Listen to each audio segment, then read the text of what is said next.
shall commence Reverb-X Rainger FX. You know David Rainger? I sure do. Remember Rainger from UK? Yes. So he put out this new reverb. Neither of us were at NAMM this year. We were both doing gallivanting, playing tunes or something. Out there in the cold. Look at the light. I didn't even notice that. It's a funny little dome. Yeah. I was That's just sick. playing with it right now. So, all right. So it's Ranger's new reverb. We met Ranger 2 years ago. Awesome. Everything he's done since then has been awesome. He's a really cool guy. He's a weirdo. He makes cool shit. He's got the best, coolest, weirdest expression pedal. Oh, the Igor. The Igor. Hold on. Let me unravel it. He just knows. He knows what he's doing. This happened to me. There. It's two-sided rubber and then like a harder, rigid side. He just knows what he's doing. So let me give you a little rundown on why is his reverb special. Okay. So maybe it must have been 2 years ago. Well, where do I start with this? I sent Ranger a note because we were gone. So he was at NAMM and he had posted, videos of his new reverb pedal. It's I guess I could say what it is. Sorry. Yeah. It's a gated reverb, which is fucking sick. My favorite setting on the Red Panda Context has always been gated. Nice. No reverse reverb, but my second favorite reverb sound is a gated reverb. Maybe it's the first favorite reverb sound now. So anyways, when I saw that he had done a gated reverb, I was like, oh man. So I sent him a little note like, dude, that sounds awesome. Whatever. Like, I'm so stoked you did that. And David wrote me back and said he was inspired to make this pedal after seeing a video clip of someone playing an Earthquaker Devices transmitter and doing this little trick where this guy was just turning the transmitter on and off and doing this kind of little sample-y sounding weird thing. Guess who that guy was? Props. Yeah. So there's a quick little diversion. The transmitter, we're not doing an Earthquake or a video on the transmitter right now, but that's what's happening. It was the first Earthquaker pedal to have the soft switch. Right. So link to it here, maybe right there, of us doing a video on this guy. And what was really cool to for this pedal for me was bouncing in and out of the modulated reverb, quack, quack, because it hangs on to the reverb. You set the size to be massive and it hangs on to it. So you could just play a lot of cool, weird rhythmic sounding things. I remember when you did that in the video, I said, dude, that's dope. You probably got it. Dope. Yep. So anyways, Ranger saw that and was like, that's a cool idea. So very humbled, so stoked that he would do that. And I just want to cry. It's so sick. So anyways, it's a gated reverb that does that without having to stomp on it and turn it on and off, okay? It's kind of basic, It's got dark for some different variety and colors. It's got, you can distort the actual reverb signal. That's really awesome. You can set the gate to be before or after the actual reverb, the signal, the affected signal is when it gets wacky. Right. So Reverb-X by frickin' Rainger FX, killing it. This guy. Nick's gonna Are you serious right now? Okay, I've had access to this pedal for all of 24 hours or something. So it's still, I'm sure a few months from now, I'll be like, there's all this fucking crazy stuff I figured out with it. But so if we're just starting from right now, from what we know about this thing, we're gonna start with the gate before all the fun stuff. So now what should happen? It's not actually activating the reverb until... Yeah, I'm not hearing it. And there it is. Yeah. So there's not... Yeah, okay. So, check it out.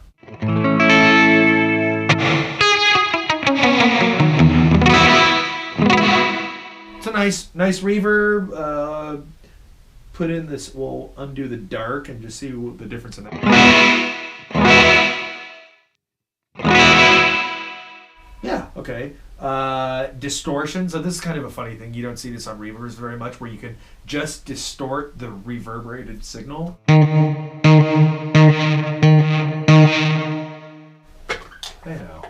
Easy. Easy running away from us. Easy. Reverb. Look.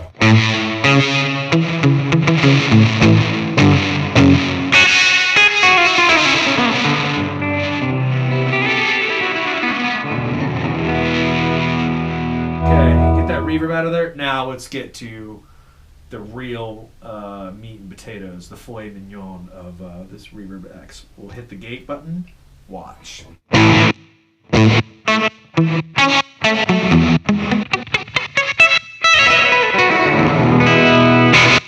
So you can hear as soon as the input signal disappears, the reverb closes up, right? And also cuts off. So let's see. If we increase the size of the reverb, watch. Okay. If you continuously give it input signal, obviously the reverb will stay and it could sound pretty normal.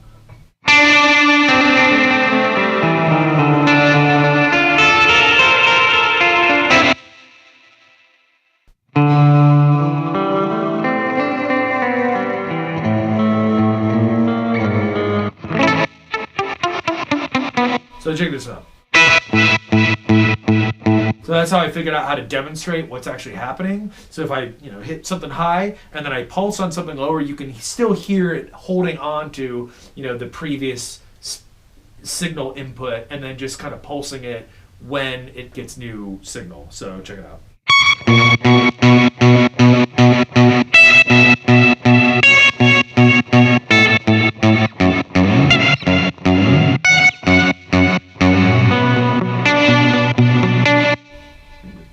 Down a little bit. Let's chill the input signal and the output. So just overall, your dry level, your reverb level, your input level, and then your output, distortion, and size. Really simple. So that's kind of what I was probably doing. I bet, if I remember correctly, I was probably doing something like this with the other reverb pedal.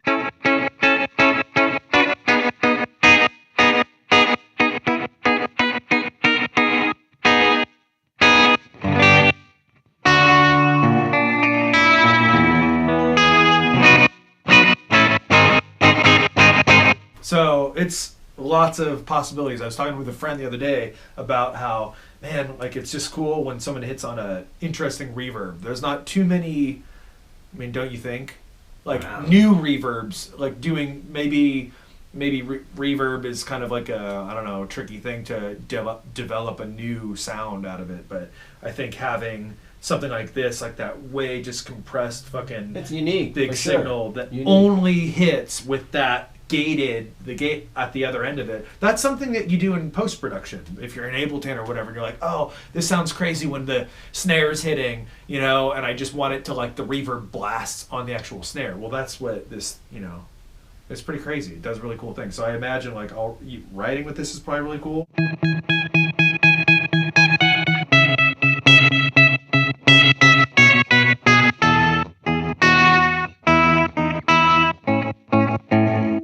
Let's kill, just blast the size again.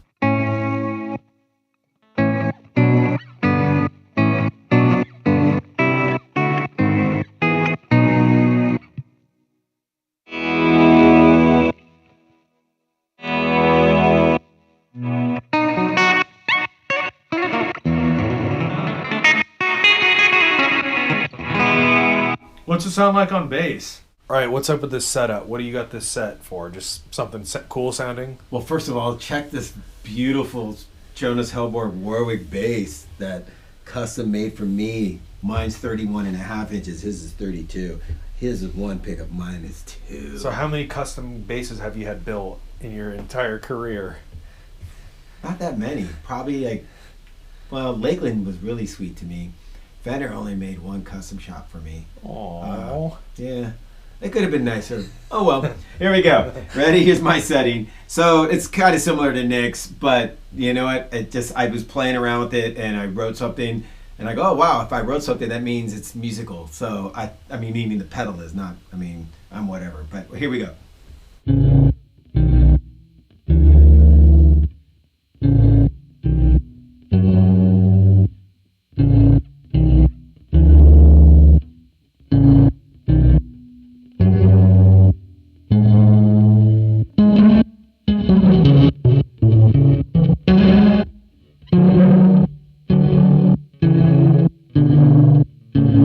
See, what I love too is the bass vibrato with those cuts. It sounds awesome.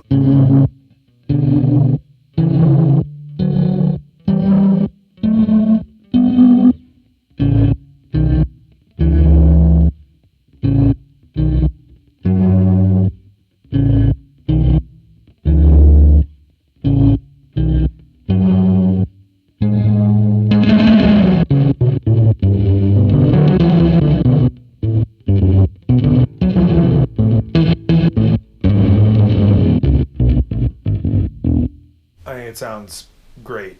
Rainger